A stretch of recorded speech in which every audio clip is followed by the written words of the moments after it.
We turn next to Gaza, where over 9 months into the ceasefire between Israel and Hamas, two-thirds of the population is still experiencing crisis levels of food insecurity. That's according to the latest report published by the UN on Thursday. It warns that the gains that have been made could be quickly reversed if aid groups don't receive sustained access to the enclave, funding, and stability. Well, for more on the humanitarian situation in Gaza, we can bring in Shaina Low, the communications advisor for the Norwegian Refugee Council's Palestine mission. She joins us from the Jordanian capital, Amman. Good morning, and thank you so much for taking the time to speak with us.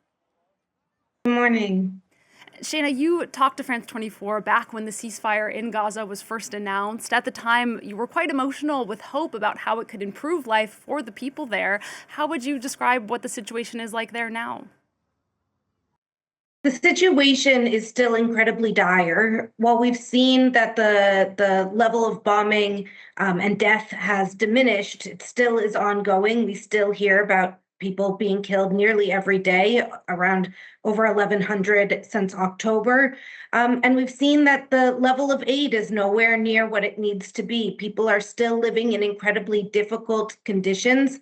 NRC leads the shelter cluster, and about 90% of Palestinians in Gaza, 1.98 million, are still in need of emergency shelter assistance. This isn't for lack of humanitarian agencies trying to get in aid, but it has to do with the restrictions that are imposed on us, including who can bring in materials, what type of materials can enter, and the pace of their entry. And so we're very limited in terms of what we can actually do to make things better. We're often just providing stopgaps, and it's a very precarious situation where any disruption to the flow right now could result in a serious deterioration very quickly for people on the ground. Can you talk a bit more about those restrictions you mentioned? I mean, they're coming from the Israeli government? Yes, these are restrictions imposed by the Israeli government. They change pretty regularly. Just this week, I learned that there were new restrictions on the type of wood and the width of the wood that can enter to 1 centimeter, which is about half an inch. Not very stable material to build or improve makeshift shelters. Really, at this point, we should be moving towards transitional shelter options, getting people out of tents into more secure living situations. But because we aren't able to bring in essential materials, because we're basically limited to tarpaulins and tents, people are living in the same type of conditions, unable to improve them. And those are materials that deteriorate every few months and need to be replaced. The Israeli government, tends to say that its restrictions have to do with maintaining safety, that supplies that are brought in by humanitarian groups can be taken by Hamas and other groups that want to do bad things with it. What do you say to that justification? Humanitarian agencies, particularly operating in the occupied Palestinian territory, are well experienced in ensuring that our aid is not diverted, to ensure that it reaches people in need. We have lots of systems in place to ensure that and monitor where our aid is going, and the amount of aid that we're bringing in or would be bringing in is not very much relative to what could be done with it. It would be very difficult for this aid to be weaponized, and the justification that Israel is making, or the claims that Israel's making, we've proven time and again are not true, and also this isn't these. There can't be justification for denying humanitarian access. Israel, as the occupying power, has an obligation, as reaffirmed by the International Court of Justice, to facilitate the entry of humanitarian assistance and not impose undue restrictions or delays. And what we've seen is that the number of crossings have been limited. Only one is operational right now.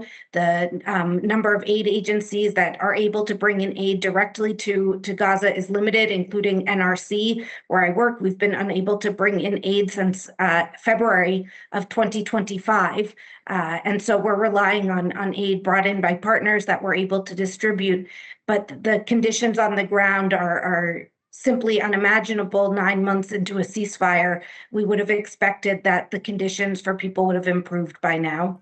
What are sort of the most urgent needs? Is it housing? Is it need for medical supplies? Is it food? What are the most important needs at this point? People are still living in crisis on a whole matter of issues, but for sure, shelter is a major issue.